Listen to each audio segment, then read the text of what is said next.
지난 시간에 그 세족식에 이어서 그 뒷부분 13장 21절에서 30절까지 한번 읽어보겠습니다. 예수께서 이 말씀을 하시고 심령이 괴로워 증언하여 이르시되 내가 진실로 진실로 너희에게 이르노니 너희 중 하나가 나를 팔리라 하시니 제자들이 서로 보며 누구에 대해서 말씀하시는지 의심하더라.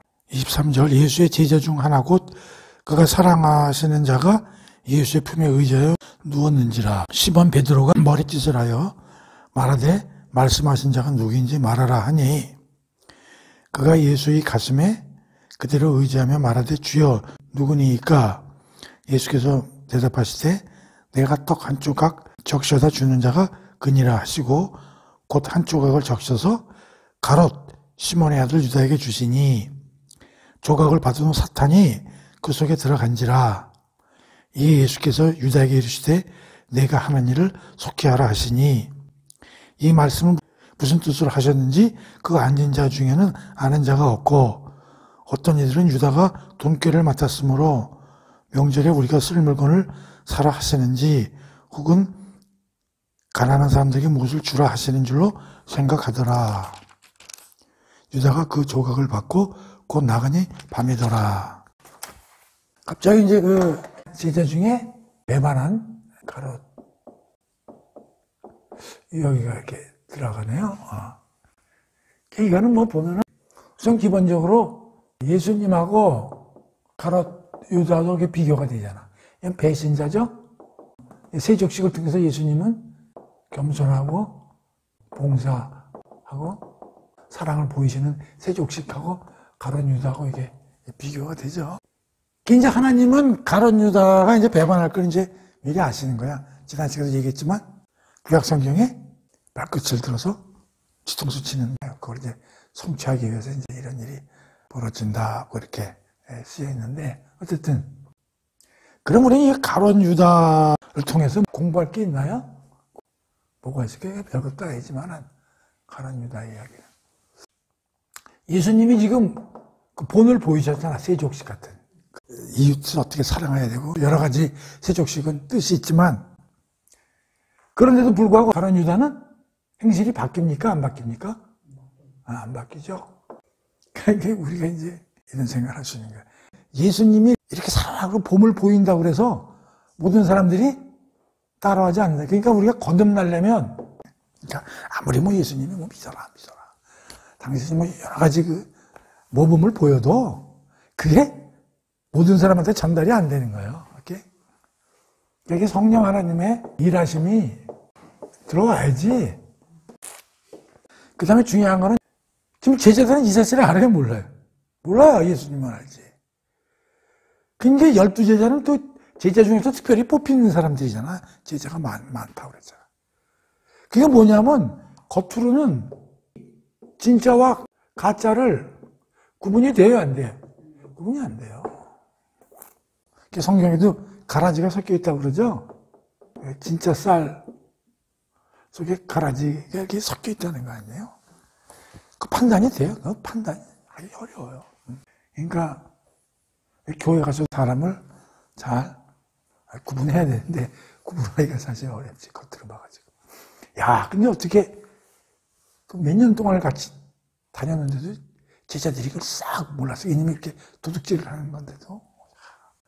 근데 예수님은 이미 알고 있는데도 계속 데리고 있었잖아. 여기서 그냥 예수님의 인내 같은 걸 이제 볼 수 있는 거죠. 그러니까 하나님하고 예수님 돌이킬 항상 찬스를 주시면서 계속 어떻게 한다고? 참고 인내한다. 뭐 이런 거는 이제 우리가 배울 수 있는 거죠. 그러니까 가롯 유다 갑자기 이제 여기 이렇게 들어오는데 가롯 유다에서 재밌는 거는 이 말씀을 하실 때 사탄이 어떤 일을 하죠?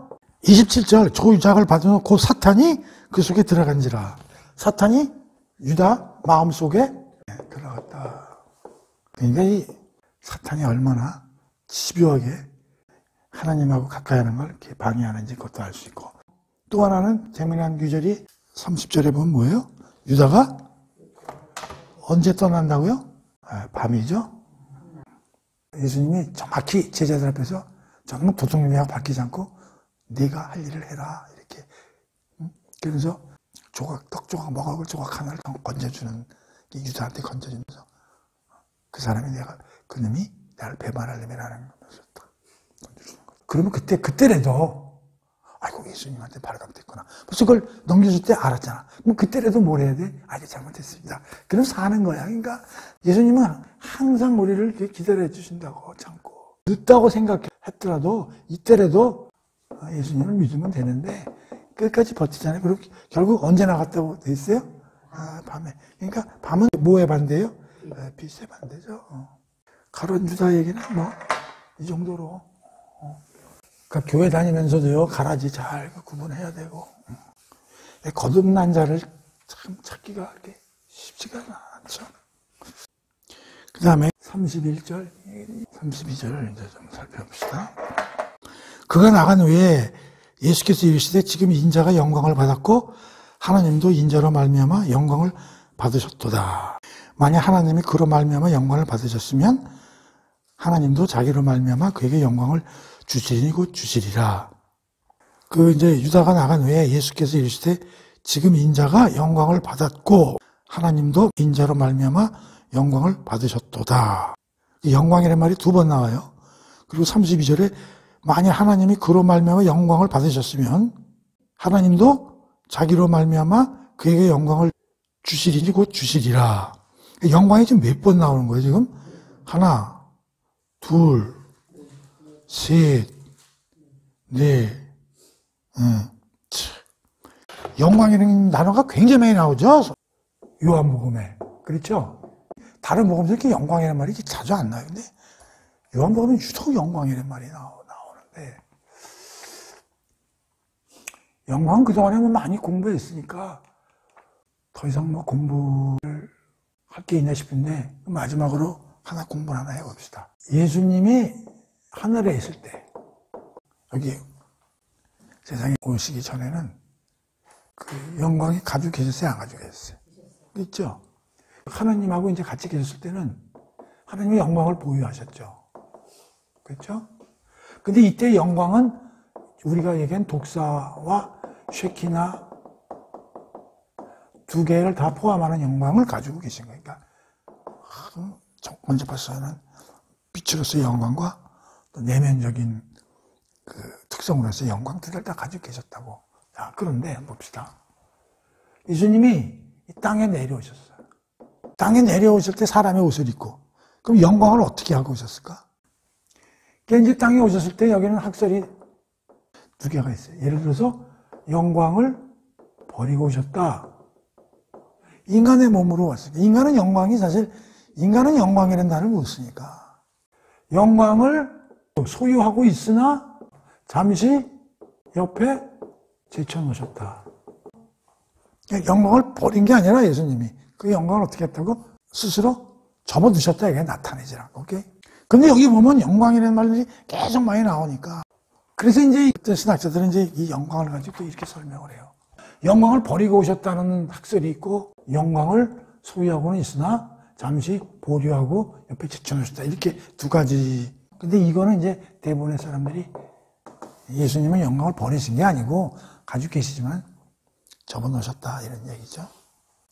근데도 계속 하나님을 영광되게 하고 또 하나님은 또 다시 또 예수를 또 영광되게 하고 계속 성경에 보면 하나님과 예수님 사이에 계속 영광을 서로 주고받고 이런 얘기 되면 무수히 나오는 거야, 이게. 그래서 우선 하늘에 있을 때는 독사와 쉐키나로서의 영광을 다 가지고 계셨고, 땅에 오셨을 때는 학설이 아니지만 영광을 가지고 계셨지만 사용치 않고 그 옆에다 보류해 놓으셨다. 이제 이게 이제 다수설로 얘기를 해놓고 있고. 자, 그 다음에 예수님이 이제 땅에 오셔서 어떤 이제 삶을 사셨잖아. 근데 예수님이 요한복음을 통해서 공부를 했지만 어떤 삶을 사셨냐 하면 첫 번째, 하나님의 뜻과 계획된 시간표대로 맞춰서 사신 거 아니야. 그렇죠? 그리고 2번째는 구약 성경에 나타나 있는 자기에 관한 예언들이나 이건 100% 성취하려고 그런 노력을 했잖아. 자기의 뜻보다는 하나님의 그 뜻을 이행하는 데 중점을 두고 예수님은 사셨단 말이지. 이거 자체가 뭐요? 하나님의 영광을 위한 삶이다 이런 얘기예요. 무슨 말인지 알아요? 우리 아들이 하나 있는데 아버지가 계속 아들한테 넌 이렇게 살아라. 우리 가문은 이런 식으로 이렇게 살아라. 근데 아들이 워낙 아버지 말씀을 귀담아 듣고 그대로 살라고 노력을 하는 거야. 그래가지고 성공을 하든지 무슨 뭐 어떤 좋은 학교에 수석으로 입학하든지 이런 일인지 벌어져가지고 기자들이 찾아가서 축하한다. 지금 소감이 어떠냐? 그러면 아버지께 영광을 돌린다. 이렇게 이제 그런 자식 하나 갖고 있었으면 좋겠어. 그런 아들 하나 있었으면 소원이었겠는데 지금 만들 수도 없고. 그런 거 날려다가 쪽박차죠. 그러니까 예수는 바로 그런 삶을 산 거지. 누가 와서 인터뷰하면 어떻게 그렇게 여러 사람을 도와주고 그런 일을 하고 사실 수 있습니까? 누가 신문기자에서 인터뷰하면 예수는 분명히 그랬을까? 이건 아버지 뜻대로 하는 거지. 내가 노력해서 된 거 아닙니다. 이 모든 영광은. 그러니까 여기서 서로 영광을 주고받을 때 그 의미를 그런 걸 생각하면 쉽게 이해가 된다 이런 얘기야. 그러면 예수님의 삶 자체도 이런 삶을 산다는 것 자체가 뭐요? 하나님의 영광을 위해서 사는 거잖아. 하나님 뜻대로 사는 거니까. 근데 거기서 최고봉이 뭐야? 십자가에서의 죽음이죠. 이게 그야말로 하나님의 뜻의 최고 절정이죠. 그러면 이런 삶 자체가 뭐냐면 하나님의 영광을 위한 삶이고 특히 이 십자가의 죽음에서 예수님의 영광이 비로소 전 세계에 드러나는 거죠. 하나님의 영광이 드러남과 동시에 예수님도 영광을 드러내는 사건이에요. 자, 그런데 여기서 신학자들이 뭐라고 그러냐면 이때의 하나님의 영광이 드러나는 때의 영광은 독사 플러스 쉐키나 두 개를 다 포함하는 그런 영광이 하나님은 드러난 거고 예수님도 영광이 드러나는 사건에서의 영광은 뭐냐면 쉐키나가 아닌 독사로서의 본질만 가지는 영광을 드러내셨다고 얘기를 하는 거예요. 조금 다르죠? 영광은 영광인데 영광이라는 건 사실 독사와 쉐키나 두 개를 내면적인 거와 그 외면적인 걸 다 포함하는 개념이지만 여기서의 하나님의 영광은 두 개가 다시 영광이 발휘된 거지만 여기서 예수님은 쉐키나로서의 영광보다는 하나님의 순종하고 사는 그 내면적인 영광의 개념으로서 영광을 드러냈다 이런 얘기예요. 무슨 말인지 좀 이해가 되죠? 자, 그런데 예수님이 부활되고 승천해서 하늘 보좌에 지금 올라가 계시잖아요. 이때 영광은 뭐야? 이게 독사 플러스 뭐야? 쉐키나입니다. 그런데 여기다 하나가 더 들어가야 돼. 뭐요? 뭐라고? 알파. 왜냐? 하늘에서 성육신력이 내려오기 전에 독사와 쉐키나를 가지고 있는 영광을 예수님이 가지고 있었는데 이게 드디어 부활 승천하고 하늘 보좌에 있으면서 쉐키나까지 포함된 영광으로 승. 그런데 그거 플러스 알파다 이런 얘기야. 왜? 이때는 뭐로 있었어? 영으로 있었잖아. 근데 신령한 몸체를 가지고 올라가지고 이런 어마어마한 일을 하셨기 때문에 그때 영광보다 사실 조금 더 빛나는 영광이다. 이렇게들 이제 어떤 그 학자들이 이 영광을 가지고 이렇게 이제 또 설명을 해요. 자, 이 설명을 잘 듣고 참 이건 뭐 사실 좀 어려운 개념인데 31절 32절 한번 읽어보자 이런 얘기야. 지금 인자가 영광을 받았고 하나님도 인자로 말미암아 영광을 받으셨도다. 여기서 인자가 영광을 받았고 이건 어떤 의미입니까? 이런 걸로 비추어 볼 때 이제 십자가에서 내가 죽을 거고 지금까지 거기에 걸맞는 생활을 해왔을 때 그런 영광 예수님은 받았고 또 하나님도 만약에 십자가에서 죽으면 하나님도 그걸로 인하여 하나님의 영광이 만천하에 드러난다. 그때 하나님의 영광은 독사로서 쉐키나로서의 영광이고 예수님의 영광은 독사로서의 영광이다. 만약 하나님이 그로 말미암아 영광을 받으셨으면 하나님도 자기로 말미암아 그에게 영광을 주시리니 곧 주시라. 자, 하나님이 이제 예수의 그 엄청난 삶으로 인해서 영광을 드러내셨잖아. 그러니까 하나님도 예수님에게 영광을 회복시켜 주는 거예요. 언제 회복? 옛날에 나와 같이 하늘에 있을 때 그 영광을 예수를 승천 부활시킴으로써의 쉐키나까지의 영광으로 예수님을 하나님이 영광스럽게 해주시는 거지. 근데 사실은 거기 플러스 뭐가 더 들어가야 된다고? 알파가 더 들어가야 된다. 그러니. 하여튼 그 영광에 대해서 굉장히 어렵지만 그래서 이렇게 설명을 듣고 좀 이렇게 생각을 해보면 조금 이해하기가 편하잖아. 영광이라는 단어가 워낙 많이 나오기 때문에 지난번에 어떤 목사님이 나한테 영광에 대해서 좀 물어보셔가지고 나보고 영광을 어떻게 설명을 사람들에게 해주면 좋겠냐 이렇게 물어보시더라고. 그래서 내가 영광이라는 단어는 워낙 깊고 할 말이 많은 단어라 한 번에 쉽게 할 수 있는 그 단어는 아니다. 그래서 이런 비슷한 얘기를 해 주셨어요. 그랬더니 깜짝 놀라면서 그런 깊은 뜻이 영광 속에 있느냐가 그런 얘기를 했는데 여러분 사실 이거 뭐 크게 몰라도 되는데 이게 꼭 맞는 건 아니에요. 그러나 한번 영광이라는 걸 가지고 예수님과 그 하나님의 삶을 이렇게 쭉 이렇게 보면서 이렇게 한번 정리를 해본 거예요. 그러니까 한번 잘 음미를 해보시라고. 요한복음 영광이라는 단어가 워낙 많이 나오기 때문에. 그러면 이제 여기서 또 하나 우리가 이제 뭐 다른 성경에서 나오지만 그러면 우리는 영광이 없느냐. 근데 이제 뒤에 가서 보면은 우리도 이제 영광에 참여한다 뭐 이런 말이 나와요. 그래서 이렇게 생각하면 편해요. 영광이라는 단어는 하나님만 쓰신다. 우리는 영광이 없다. 피조물인 우리가 무슨 영광이 있어요. 근데 이렇게 생각해 보라고. 자, 우리가 항상 하나님은 발광체라고 생각을 해보시고 쉐키나 개념을 통해서 우리는 반사체라는 생각을 한번 해보라고. 그러면 우리도 영광스럽게 빛을 쓰겠어요. 누구 때문에? 하나님과 예수님 우리한테 영광을 주시면 그 어마어마한 빛을 우리는 그거를 받아서 발광하는 거예요. 그러니까 우리는 스스로 발광을 할 수는 없어. 그래서 받아서 재투시할 수는 있다고. 그때 보는 사람은 우리도 영광의 빛을 띄고 있다고 생각할 수가 있어요, 없어요? 있죠. 그러니까 우리에게도 영광이라는 단어가 쓰일 때는 우리 스스로 영광 때문에 아니라 하나님과 예수님이 영광을 띠는 분인데 우리가 성령님의 내주로 연합되어 있으니까 그 안에서 우리도 하나님으로부터 그걸 받아서 반사할 수 있다 이런 얘기예요. 그런 차원에서 우리도 영광에 참여할 수 있고 우리도 영광스럽다고 말할 수 있다 이런 얘기예요. 말할 수 있지만 그런 차이가 있다는 것을 잘 염두에 두시라 그런 얘기예요. 그래서 발광체와 반사체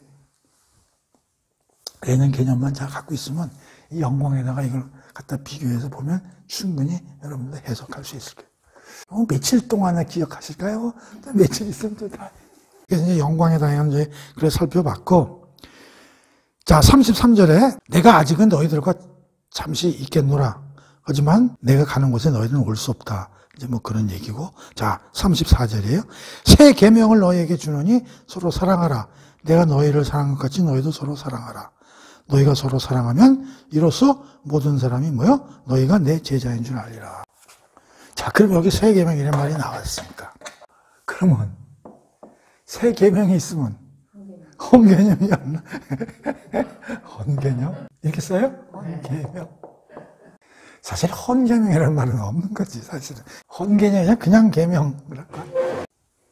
근데 새 계명의 개념이 뭐예요? 여기 뭐라고 설명했어요? 이웃사랑이에요. 항상 요한복음 공부하면서 요한이 너무 좋아하는 단어가 뭐야? 사랑의 이중계명 꼭 그렇게 1. 하나님 사랑, 2. 이웃 사랑입니다. 이건 뭐 당연한 거니까 항상 예수님 하면 이거 그러면 옛날에는 이런 계명이 없나? 사랑하라는 계명이 단순한 이웃 사랑인데 레위기요 19장 18절하고 신명기 6장 5절 이거 한번 찾아봅시다.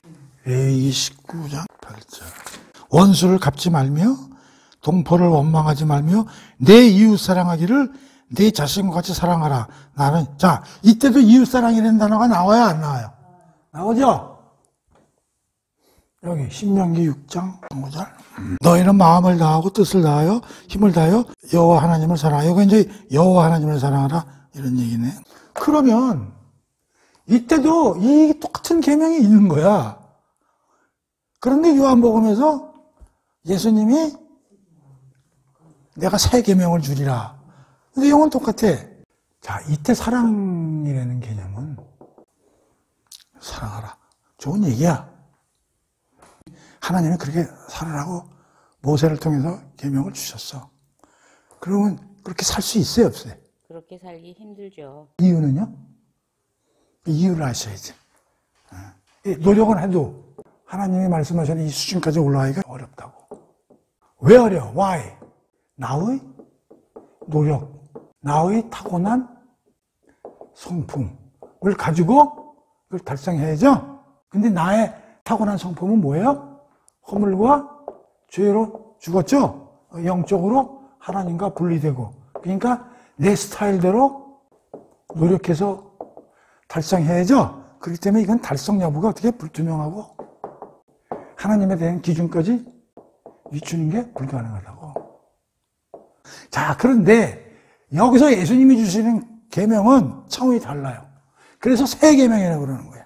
예를 들면 똑같은 사랑이더라도 여긴 예수님이 내려오셔서 사랑이 무엇인지 본을 보여주신 대표적인 게 뭐예요? 세족식이죠. 여긴 그런 게 없어요.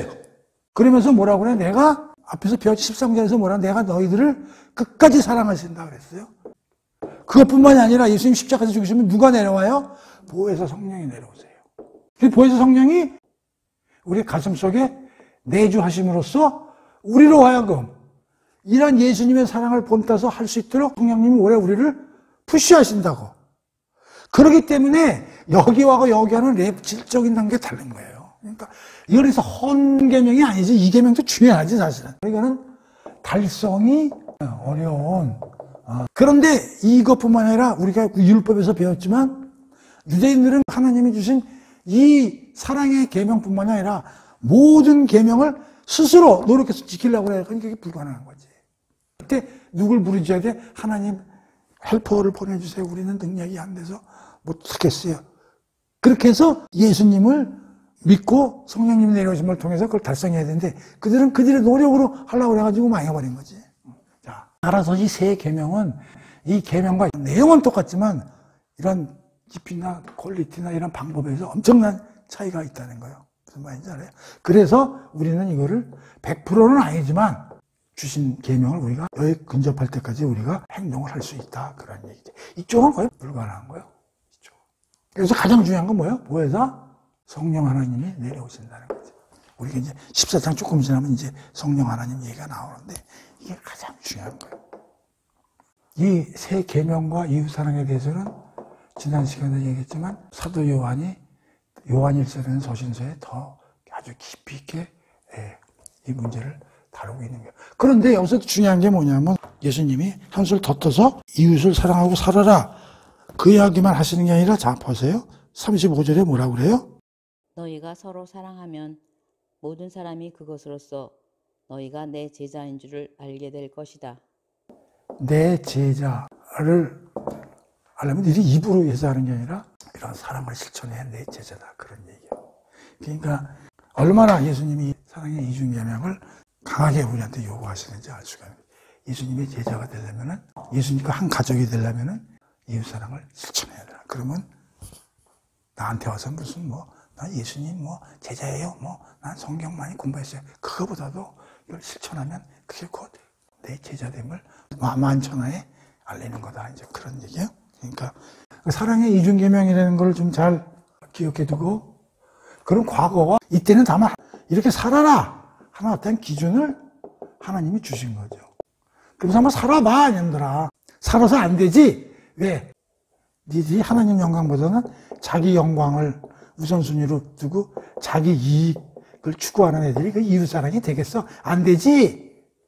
그래서 예수님을 보내신 거지. 그래서 예수님을 통해서 이제 그 본을 보여주셨고 보혜사 성령을 보여주심으로써 성령님이 우리 안에 우리와 함께 일을 하시기 때문에 이것이 가능하게 될 수 있다. 그래서 새 계명이라는 말을 예수님이 붙이시는 거예요. 이렇게.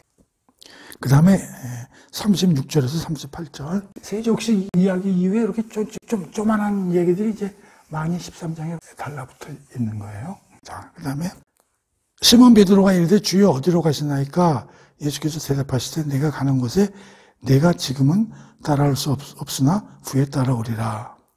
여기 앞에도 얘기를 했죠. 33절에서 작은 자들아 내가 아직 잠시 너희와 함께 있겠노라. 너희가 나를 찾을 것이나 일찍이 내가 유대인들에게 너희는 내가 가는 곳에 올 수 없다고 말한 것과 같이 지금도 너희에게 이르노니. 이 얘기를 하니까 베드로가 아니 어디로 가시는데요? 우리가 쫓아갈 수 없다는 얘기 이제 그렇게 얘기하는 거야. 예수께서 대답하시되 내가 가는 곳에 내가 지금은 따라올 수 없으나 후에는 따라오리라. 베드로가 이르되 주여 내가 지금은 어찌하여 따라갈 수 없나이까 주를 위하여 내 목숨을 버리겠나이다. 예수께서 대답하시기에 네가 나를 위해 목숨을 버리겠느냐? 내가 진실로 진실로 네게 이르노니 닭이 울기 전에 네가 3번 나를 부인하리라 하리라. 여기서 이제 베드로 이야기인데요. 지금 베드로가 비분관계 해가지고요. 예수님이 어디로 가시는 거예요? 왜 우리는 못 간다고 그런 거예요? 막 이제 이렇게 이제 얘기를 하니까 예수님이 엉뚱하게 내가 어디로 가 이런 얘기를 하지 않게 이놈아 너는 3번 나를 부인할 거야. 이렇게 예언을 해버리시는 거야. 근데 뒤에 나오지만 부인해야 안 해. 부인을 하잖아요. 또 베드로 이야기가 또 많아요. 이게 신학적으로 또 이겨가지고 또 분석을 해가지고 이만큼 또 설교 책자도 내놓고 그런 사람들 많이 있어요. 참고로 한번 해봅시다. 그 베드로와 유다의 차이는 뭔가? 여기도 어차피 부인하잖아요. 유다는 팔아먹잖아요. 그 놈이 그 놈 아니에요. 제대로 뭐라. 유다는 이 자식은 고의적이고요. 악의적이라는 거예요. 얘는 아주 고질적이라는 거예요. 베드로는 뭐냐면 약간 실수, 그리고 약간 얘는 뭐라 그러냐. 그 비분 관계 안에서 그냥 성격이 과격해서 그렇지 본질이 악한 놈은 아닌데 얘는 아주 악질이라는 거야. 악질이라는. 그러니까 베드로는 원래 성격이 연약하다는 거예요. 그러니까 본질이 나쁜 건 아닌데 베드로에 대한 얘기가 복음서에는 다 안 나와 있어요. 근데 베드로에 대한 많은 얘기가 있는데 베드로가 이렇게 실족을 하는데요. 베드로가 이제 3번 사실 닭이 부르기 전에 예수님이 이제 부인해요. 예수님이 이제 재평할 때. 그게 이제 베드로 실족의 이제 4단계다. 그래가지고 그런 이제 또 학자들이 이제 또 나름대로 성경을 다 뒤져봐가지고 또 설명한 게 있는데 한번 봅시다. 첫 번째는 지나친 확신. 그러니까 베드로는 성격이 괄괄하고 자기가 자신이 없는데도 불구하고 내가 해보자 뭐 이런 스타일인 거야. 평소에는 큰 소리 치는 뭐 이런 도둑놈 불화만 내가 한 손에 때려 잡지 이렇게 큰 소리 치는데 막상 도둑놈이 들어오면 어떻게 돼? 도망가죠. 그리고 마누라고 얘가 뭐라고. 베드로가 그런 스타일. 그러니까 얘가 막상 예수님이 어려움에 닥치니까 평소에는 우리 예수님을 누가 손을 댈 거야. 그러니까 예수님 걱정하지 마세요. 내가 알아서 할게. 이러다가 막상 그게 닥치니까 선택할 꼬리를 슬슬 내린. 그러니까 얘가 스타일이 이렇다는 얘기야. 얘는 자기 의의를 드러내는 굉장히 그런 성격의 애다 이런 얘기죠. 두 번째는 제자들이 기도를 열심히 안 했다는 얘기야. 그러니까 그래서 그건 어디서 나타나냐면은 누가복음 22장 40절 46절하고요. 많이 나와 이건. 마태복음 26장 40절하고 41절. 마가복음 14장 하나 찾아봅시다. 누가복음 22장의 39절 한번 봅시다. 예수께서 나가사 습관에 따라 감람산에 가심에 제자도 따라갔다. 그곳에 이르러 그들에게 이르시되 유혹에 빠지지 않고 기도하라. 그렇게 얘기하시고 그들을 떠나 돌 던질 만큼 가서 무릎을 꿇고 기도하여 이르시되 이제 하나님한테 이제 기도를 하신 거지. 아버지여 만일 아버지 뜻이거든 이 잔을 내게서 죽기 전에 하시는 유명한 기도죠. 이 잔을 내게서 옮기시옵소서. 그러나 내 원대로 하지 마옵시고 아버지의 원대로 되기를 원하나이다 하시니 천사가 하늘로부터 예수께 나타나 힘을 더하더라. 예수께서 힘쓰고 애써 더 간절히 기도하시니 땀이 땅에 떨어지는 빗방울같이 되더라. 기도 후에 일어나 제자들에게 가서 슬픔으로 인하여 잠든 것을 보시자. 예수님이 하나님한테 열심히 기도하고 땀이 빗방울이 되도록 그냥 하나님께 기도하고 있고 그 전에 뭐라고 그랬어요? 유혹에 빠지지 않도록 기도 열심히 하라고 그러고 그 기도가 끝난 다음에 갔더니 제자들이 뭐하고 있어요? 자잖아요. 이러실 때 어째 자느냐? 시험에 들지 않게 일어나 기도를 하시니라. 그러니까 지금 일촉즉발의 상황 아니야 지금. 예수님 지금 끌려가지고 지금 그래가지고 하나님한테 기도하시면 야 너희들도 거기서 정신 차리고 있으라 그랬더니 자고 있잖아. 마태복음 26장 한번 또 봐볼까. 제자들에게 오사 그 자는 것을 보시고 베드로에게 말씀하실 때, 1시간도 이렇게 깨어 있었어. 야, 지금 너하고 지금 1시간 정도밖에 지금 저게 안 됐는데도 이렇게 깨어 있을 수 없더냐? 시험에 들지 않게 깨어 기도하라. 마음에는 원이로되 육신이 없냐. 마음은 아닌데 니는 몸이 말을 안 들어. 그러니까 생각은 있는데 실천을 못하는 지금 니들이 이제 그 얘기야. 니들도 기도하려고 마음은 있지만 몸이 안 따라오지. 이제 그 얘기잖아. 아, 이게 나를 두고 하시는 말씀 같은데. 더 이상 이제 안 찾아보겠습니다. 그러니까 베드로를 비롯해 얘 기도를 안 한다는 거야. 그리고 세 번째는 멀찍이 따라갔다. 요거는 누가복음 22장 54절. 그거 읽어보면 예수님이 이제 끌려가셨는데 이제 관원들이 예수를 끌고 대제사장 집으로 끌어갈 때 베드로가 뭐라고 써 있어요? 멀리서 저 뒷줄에서 그거 가까이 있으면 너도 한 페이지 이럴까봐 멀리서 그 다음에 예수님 이제 대제사장 집에 이제 뜰에 끌려가는데 뜰에서 이제 예수님이 이제 신문 받을 때 베드로가 뭐 하고 있었냐면요. 마가복음 14장 67절 보십시오. 67절. 베드로가 불 쬐고 있는 것을 보고 주목하여 이르되 너도 나사렛 예수자. 지금 예수님이요. 대제사장 뜰에서 지금 신문 받고 있는데 얘는 지금 그 불 옆에 가서 불 쬐고 앉아 있는 거예요. 이런 우라질림이 있어. 그래 베드로가. 그러니까 이게 뭐냐. 베드로가 지나치게 지가 평소 때는 이렇게 큰 소리 치지만 막상 일이 벌어지니까 어떻게 돼? 지 살겠다고 그래도 안 가볼 수는 없으니까 멀찍이 따라가고 재판받는 데서 어떤 추웠던 모양이지 밤이니까 그러니까 겹불째로 그거 가지고 앉아있고 말이지. 그래서 겹불째 때 뭐라 그러냐면 어떤 권한이 묻고 너 나와봐 너도 그 일당이지 그랬더니 뭐라 그래? 저 사람 모르는 사람이에요. 그러나 중요한 건 뭐냐 베드로가 이런 인간임에도 불구하고 예수님은 어떤 일을 하셨냐면 베드로를 위하여 기도하세요. 이게 어디 나와 있냐면 누가복음 22장 31절에서 32절. 시몬아 시몬아 보아라 사탄이 밀처럼 너희를 체질하려고 너희를 소나기에 넣기를 요구하였다. 그러나 나는 내 믿음이 꺾이지 않도록 너를 위하여 기도하였다.